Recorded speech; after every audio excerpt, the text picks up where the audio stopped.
Okay, hey guys. So I just found out that we've been muted this entire time. Do you really think we have viewers? No viewers. No, but it's a shame because we had an Okay. interesting. Okay. So And it wasn't even recorded, or no, it was recorded. We're but out wasn't. live, but we had All right. no All right. audio. Okay. They So saw us like all really right. passionately All right. talking. So I'll repeat the background Yeah, of the background. next question. Yeah. We were talking about the COVID-19. Instead of editing, we're doing rushes and then we're Yeah.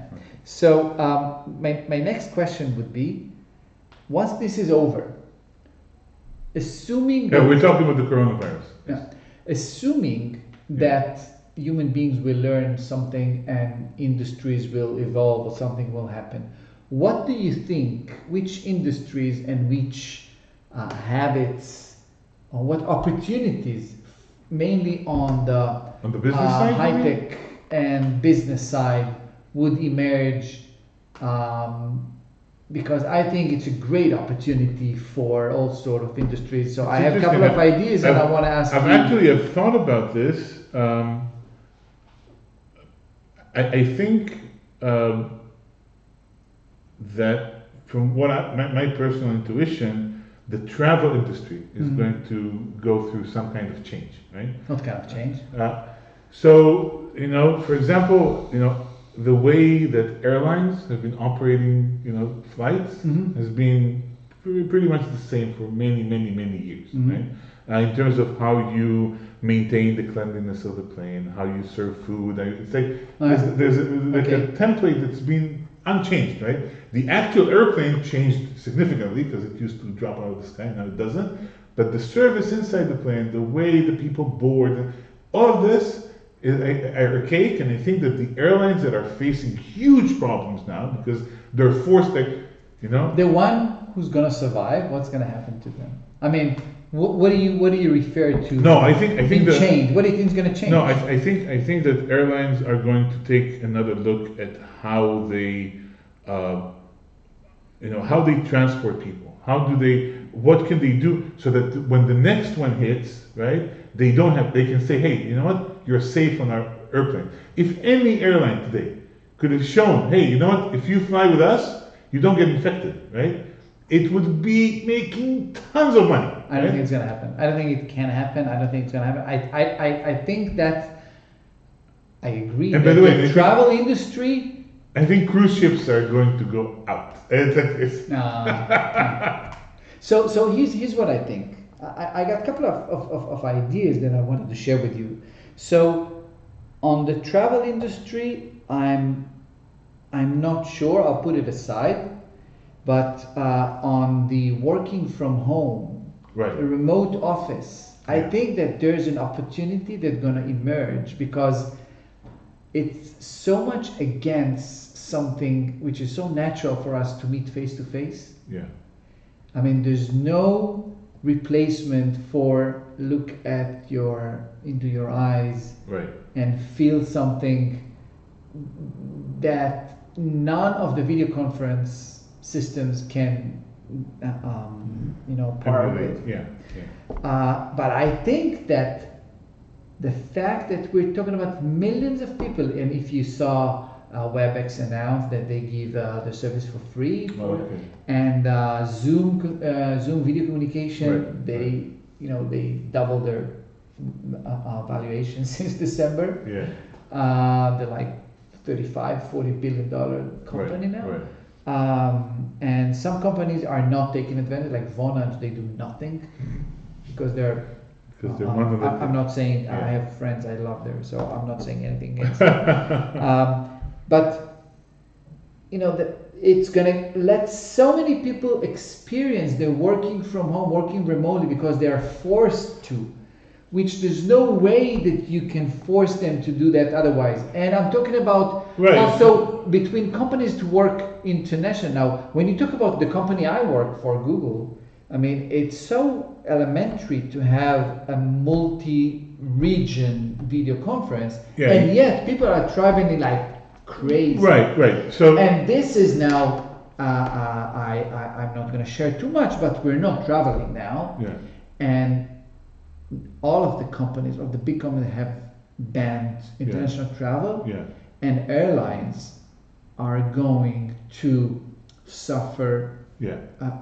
Like I can find a word. Yeah. Because those companies, it's business travel. they Yeah. buy, Yeah. they buy, they pay. They buy the only tickets that actually make money for their Yeah, lives. exactly. Yeah. So we are going to see. Yeah.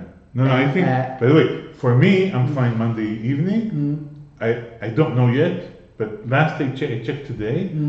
I'm in row 36. The entire row is free.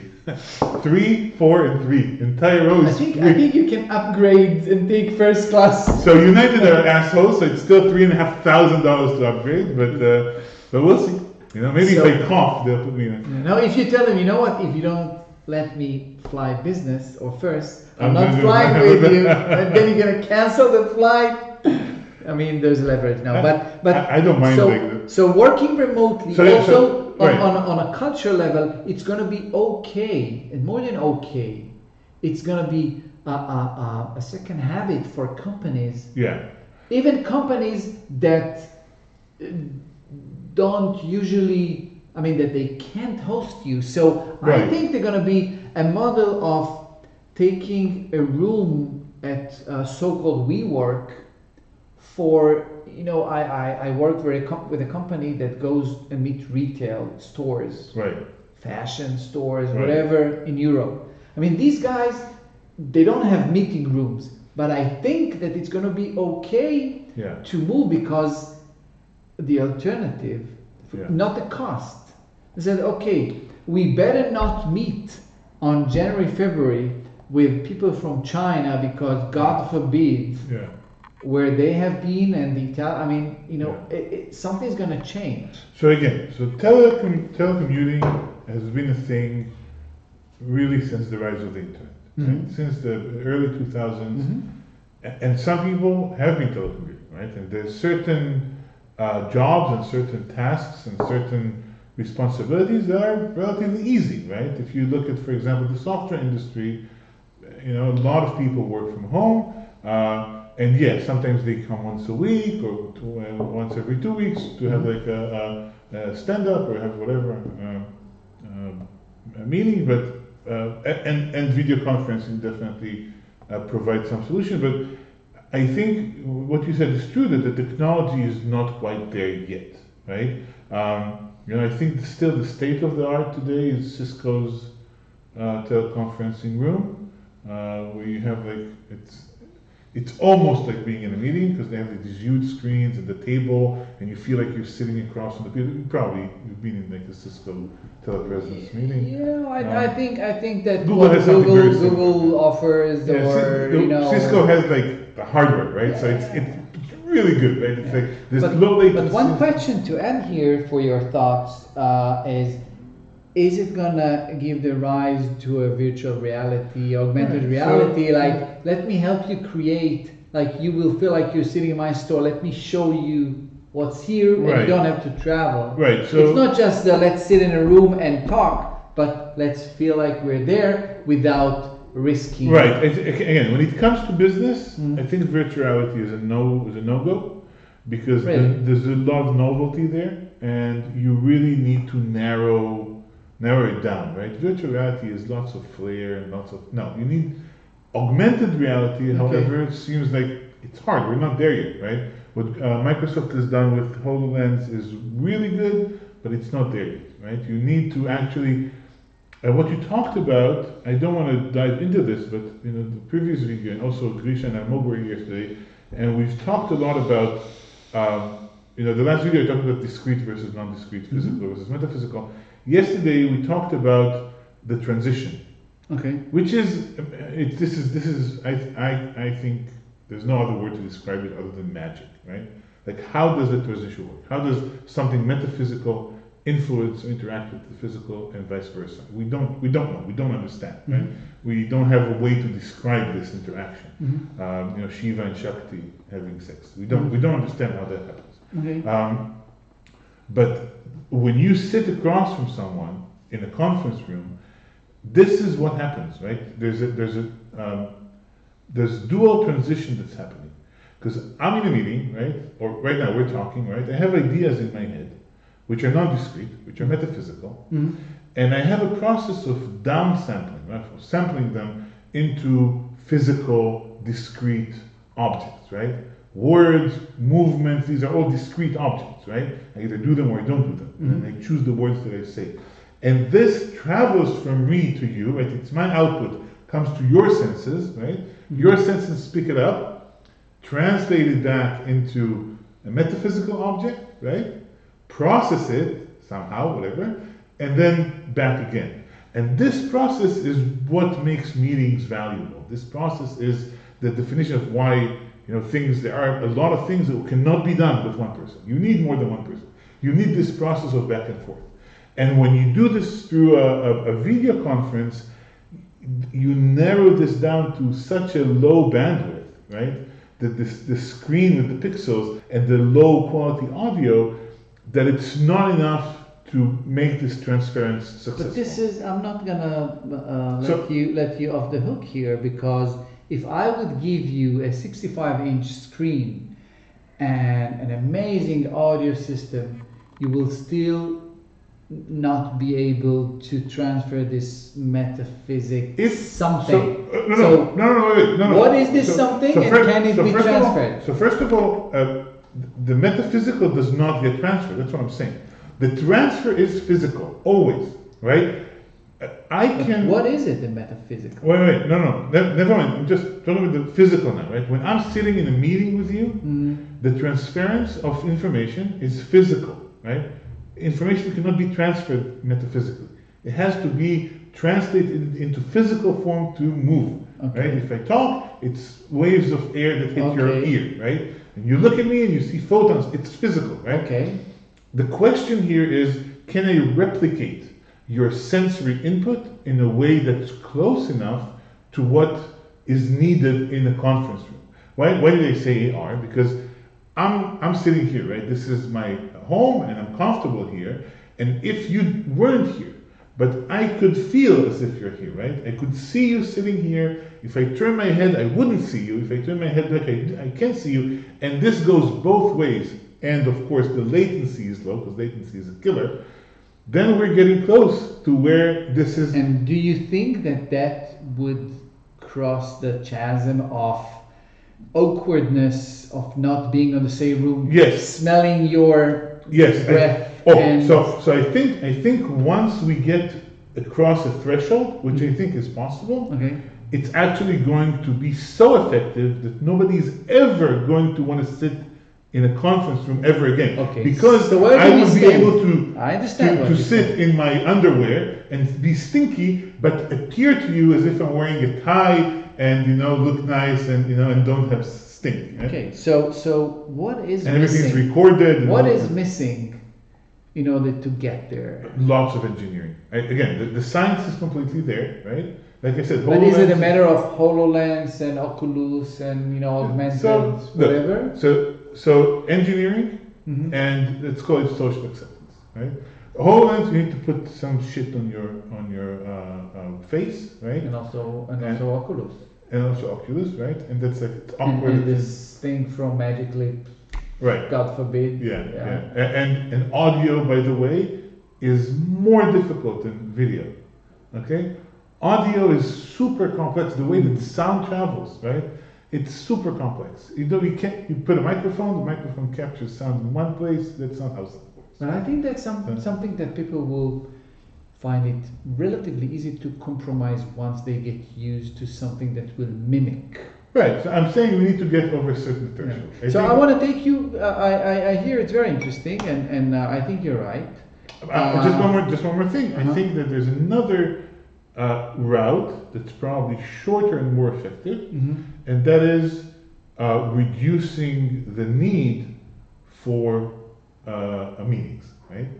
If you're working from home and I'm able to somehow convey, to interact with you without the need for a human meeting, right? If, for example, I have a machine that's distributing tasks, right? The machine doesn't need to see, doesn't fucking care what you look like. It distributes, it sends it, it's some kind of machine learning process. It sends out tasks based on who completes the tasks better than others. It reorganizes them and it's just sending out tasks and bringing them back, right? And then you get up in the morning and there's no human interaction. You get interaction with the computer screen that tells you what you are used to seeing, right? That navigates you in the right direction, that auto-corrects you when your behavior shifts, that grades you and monitors you, and I think that's a shorter route. I think it's easier to do that and reduce people into small, just like worker bees to just get tasks and get pulled back. Right? Okay, so now let me ask you a down-to-earth question. Having seen what we see now with the COVID, with the corona and everything, yeah. Which company or companies, pick three, you would say these companies are going to thrive now because of the change that this will imply? Pick three companies. I'll pick mine.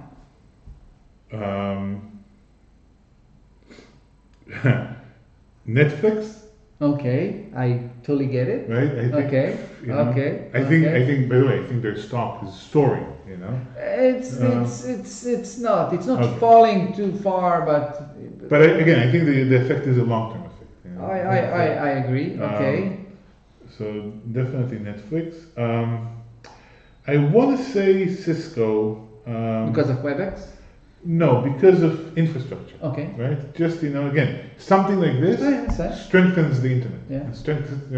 Okay. And by the way, also, again, this is not companies, but I think maybe not COVID-19, but maybe COVID-21 or 22, at some point, cryptocurrency is going to be the thing that makes a change.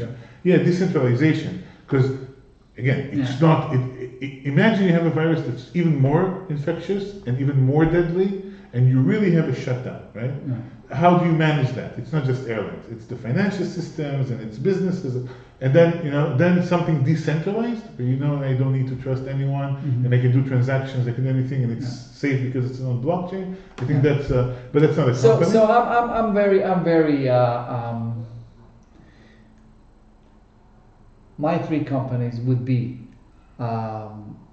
Zoom video, which is like Cisco, but this is the easy one. Yeah, Zoom suffers a terrible Volt, because this is the opportunity for Volt, the food delivery. Yeah. That's their Uber Eats. That's their biggest chance to raise. By the way, the cost and turn profitable, because they're all losing money. That's true. But they said, would you pay the extra 20 shekels not to go anywhere and get into your quarantine? Right, but again, you say Volt, but the big honcho there is Amazon, right?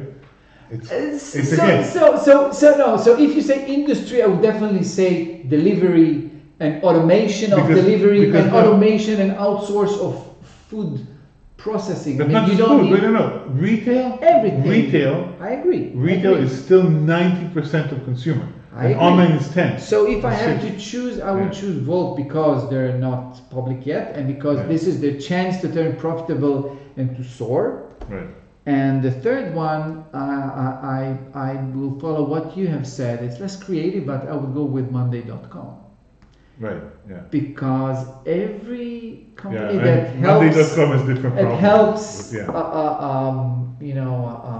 Diversified, whatever, sporadic, work, and automate it in a way that let the machine help you. Right. You don't need to meet, because everything is task oriented. Whatever, I don't care where you are, as long as you do your work. Yes.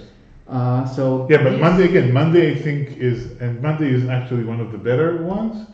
But just like we talked about augmented reality, I think that the whole business of task management is in shambles, right? It's not, without constant human care and focus, right?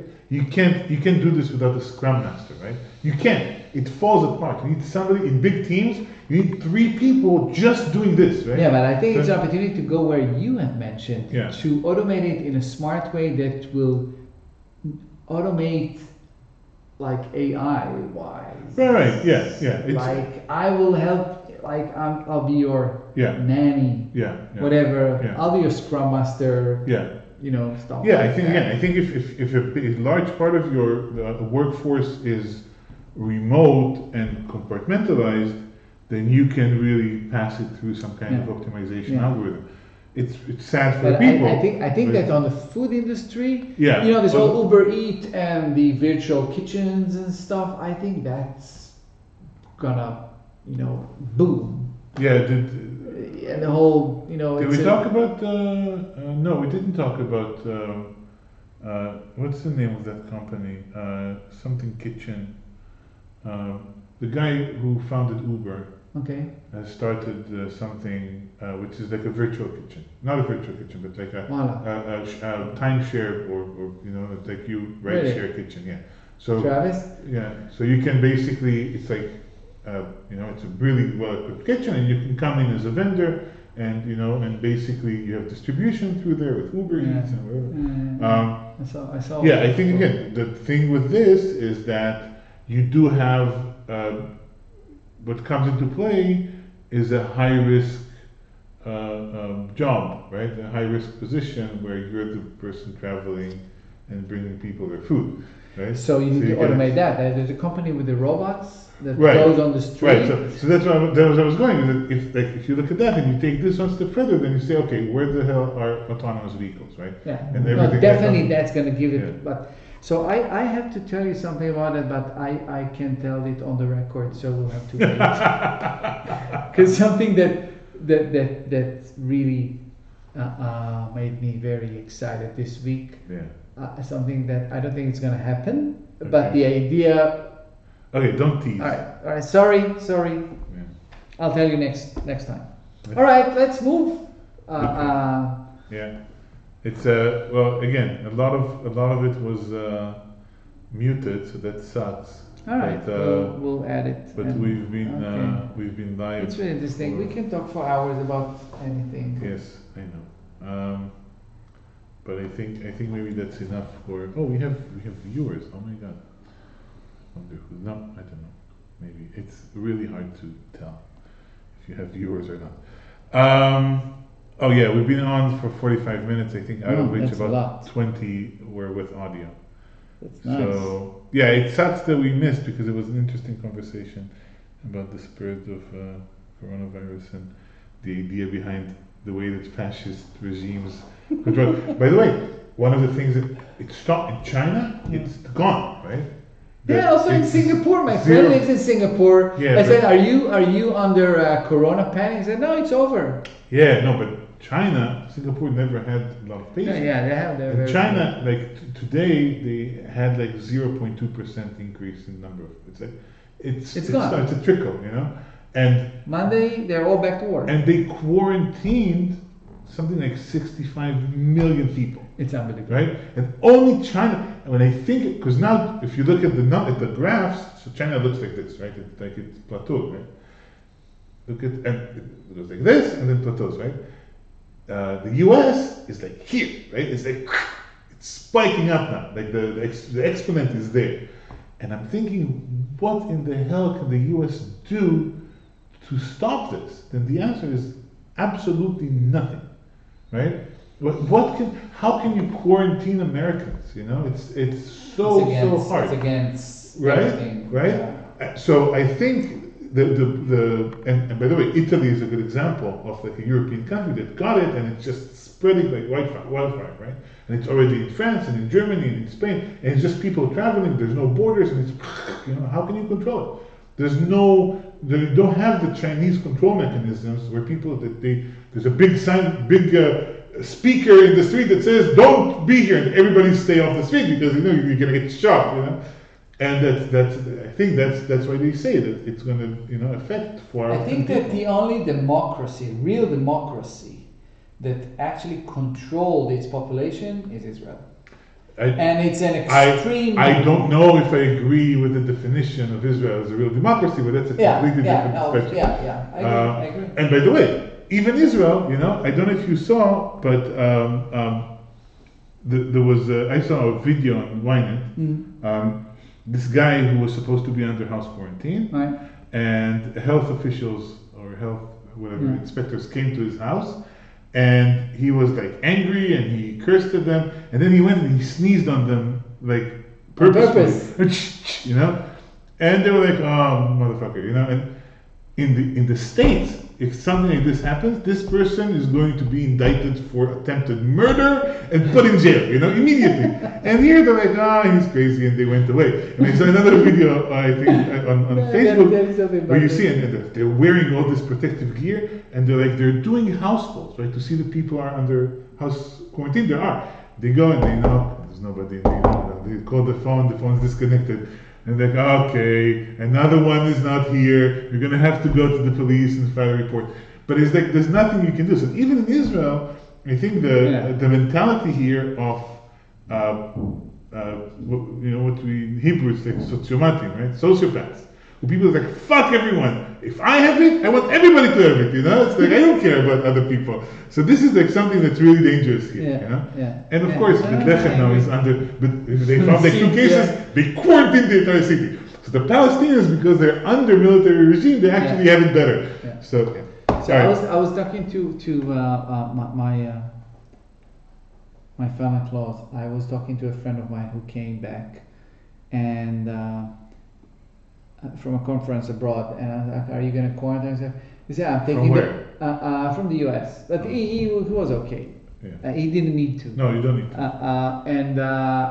asked him, "Are you going to quarantine yourself?" He said, "Yeah, I'm taking the train on the way to the quarantine." And he was actually on the train. I said, "This is typical. I mean, like it." Yeah, it's fine. I'll take care of that. I'll spread it over, and then I'm gonna. Yeah. All right. I think we had enough of the corona. Thank you for doing this. I'll do it every week. Yes, well, I'm flying Monday, but. Okay, we'll do it remotely. I can. I have people over there to do it with. I have people. But.